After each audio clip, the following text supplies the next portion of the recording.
A lot has been said about all the business that was done in the January window, but for a change, we're here to talk about the ones that didn't happen, the ones where negotiations never led to an actual agreement. These are 12 major deals which collapsed in the January window. We'll start with Jean-Philippe Mateta. The French striker informed Palace that he would like to leave the club in January, and a number of clubs instantly showed interest in him, including Aston Villa, Juventus, and AC Milan. Eventually, it was Milan who showed the most interest, and everything started to move quickly, and the player eventually agreed personal terms with the Italian giants. After having been left out of Palace's squad ahead of their game against Forest, the striker flew to Italy to complete the signing, but after a double session of medicals, Milan decided not to go ahead with the deal, causing the whole thing to collapse immediately on deadline day. Pretty crazy this one was. Another player whose move to Italy broke down this January was Yannick Carrasco. The Belgian winger was close to a move to AS Roma in January, with the Italian giants very keen on bringing him back to Europe on a loan deal. The former Atletico Madrid man was keen on the move, and Roma were pushing for it to happen, but Al Shabab made life difficult. AS Roma director Ricky Massara put this one to bed when he announced that it is no longer possible for the club to proceed on the Carrasco deal, and that it can be considered off. He didn't go into details as to why, but it is believed that this one fell through because Al Shabab were proving difficult. Every 4 years, time stands still, and a legacy is reborn. For the veterans who've cheered through every goal and every heartbreak, and for the rookies dreaming of their very first victory. Introducing the Goal 90 World Cup Collection. Engineered for the legends of today and the icons of tomorrow. Men's and kids' kits are now live. Wear the pride, own the moment. Goal 90. Passion has no age limit. But in the case of Conor Gallagher and Aston Villa, it wasn't a secret why it fell through. The Birmingham club had tried to get the midfielder on loan from Atletico Madrid, and it was actually pretty close to happening, but Spurs stepped in and hijacked the whole thing. Negotiations were at the final stages, and Villa and Atletico were close to agreeing on a loan deal with an option to buy. But Spurs came in and offered an instant permanent deal, and that helped to sway Atleti. Also, having grown up in London, Gallagher and his family were more thrilled by the prospect of returning to their city, so the player said a quick yes to Spurs. From there, everything happened so quickly. Spurs paid €40 million for the former Chelsea man, and just like that, the Aston Villa deal collapsed. Speaking of Chelsea and Aston Villa, there's one deal involving both those clubs which collapsed in this winter window. Do you know which one we're referring to? Take a guess in the comments, we'll see if you're right soon. While you're there, if you aren't already subscribed to the channel, go do that right away so you never miss out on our amazing content. Now, let's talk about Youssef En-Nesyri. The Moroccan striker was heavily linked with a move to Juventus in January, and it was super close to happening after the AFCON. The old lady had already reached an agreement with Fenerbahce for a loan deal with an option to buy, but the player refused to give his nod, forcing the deal to collapse. The striker preferred a permanent move over a loan deal, but Juventus weren't very interested in signing him permanently. Not being able to reach a compromise on that, Juventus director of football Giorgio Chiellini officially called off negotiations, saying that the club would not sign En-Nesyri. Another Italian club that saw a deal collapse this January was Genoa. They had already reached an agreement to sign Bento on loan from Al Nassr. Everything had already been agreed here, and in fact, Fabrizio Romano had already even given the transfer the famous "Here we go." But that same day, Al Nassr's starting goalkeeper received a red card against Al Hilal, which forced the club to immediately block Bento's move and officially call it off. Since then, the Brazilian goalie has gone on to start 5 straight games for Al Nassr, keeping clean sheets in 3 of them, and all conversations about a possible move immediately went out the window.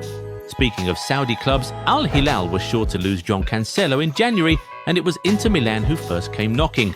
Both clubs were seriously negotiating, with Inter even offering either Francesco Acerbi or Stefan de Vrij to the Saudi Pro League club in order to get this one over the line. Even the club president Giuseppe Marotta publicly confirmed that they were in for Cancelo following the injury to Denzel Dumfries. In the end, it was up to Cancelo, and the player chose to wait for Barcelona. The Catalan giants took their time, but they eventually came for him, and once they did, the Portuguese fullback said an instant yes, causing the Inter Milan negotiations to collapse instantly. Now, Remember we said that there's one deal that involved Chelsea and Aston Villa in this video. It's that of Douglas Luiz. Chelsea approached the Brazilian midfielder with a loan deal in January as they tried to strengthen their squad, having lost Buonanotte during the window. But while the London club wanted the player and were really trying to sign him, they were not willing to offer anything more than a loan deal, no obligation to buy whatsoever. That is suspected to have slowed down talks. This gave way for Aston Villa to come in and try to lure him back to the club. They offered a loan deal with an option to buy for €25 million at the end of the season, and that was enough to hijack the deal from a stalling Chelsea. Meanwhile, in the final couple days of the window, it was Atletico Madrid who were snatching deals. Fenerbahce had approached Ademola Lookman, trying to lure him to Türkiye from Atalanta. Both clubs had reached a verbal agreement on a €40 million package for the Nigerian winger, while they were offering the player a salary package of about €8.5 million per year. Everything was moving pretty fast, and it looked like the completion of the deal was only a matter of time. But then, Atletico Madrid stepped in, matched the €40 million offer, and that was enough to make the Fenerbahce deal collapse.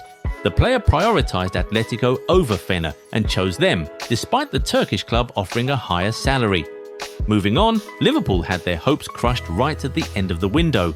With injuries to Jeremy Frimpong, Joe Gomez and Connor Bradley, the Reds found it important to get another defender in before the end of the window, and that led them to Lucharel Geertruida. The Dutchman is a very versatile player who can play as a centre-back, right-back and a defensive midfielder, and would have been the perfect player to help Liverpool during these difficult times. He's currently on loan at Sunderland from RB Leipzig, but the Premier League champions tried to get Leipzig to cancel that loan and facilitate a move to Merseyside. Liverpool hoped they could benefit from Slot's relationship with Geertruida, having worked together at Feyenoord, but in the end, it wasn't enough.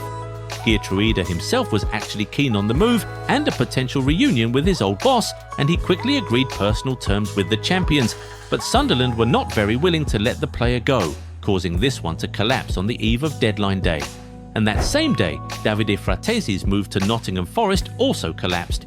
The English club asked about the 26-year-old midfielder in the January window, and things started progressing really quickly. Forest wanted to get the Italian on a loan deal with an option to buy, and Inter Milan did not mind letting him go, but for it to happen, they had to first get a replacement. They had their eyes on Curtis Jones and reached out to Liverpool to ask about the 25-year-old midfielder, but the Reds had no plans to let him leave. After prolonged discussions and negotiations, Liverpool refused to budge, so Inter Milan had to insist on keeping their player. And just like that, Frattesi's move to Nottingham Forest was off, and it was similar to the case of Ricardo Pepi. The American was close to completing a move to Fulham. A €37 million package had already been agreed with PSV for the transfer. Personal terms had also been agreed between Fulham and the player, and it looked like a done deal.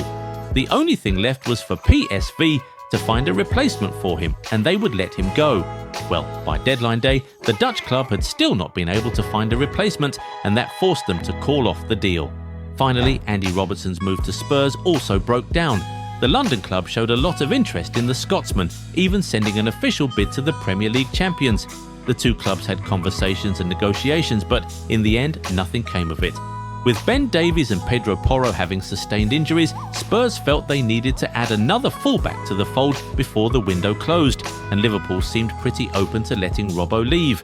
They were already even making plans to recall Tsimikas from his loan move at AS Roma if this move actually went through. But in the end, this one collapsed for some reason, and Robertson remained at Liverpool while Tsimikas remained at Roma. Do you know of more deals that collapsed this January? Which was the most shocking one for you? Get in the comments and talk to us. If you enjoyed this video, give it a thumbs up and subscribe to the channel. Also, turn on the bell notification so you never miss out on new content. Catch you in the next one. Bye.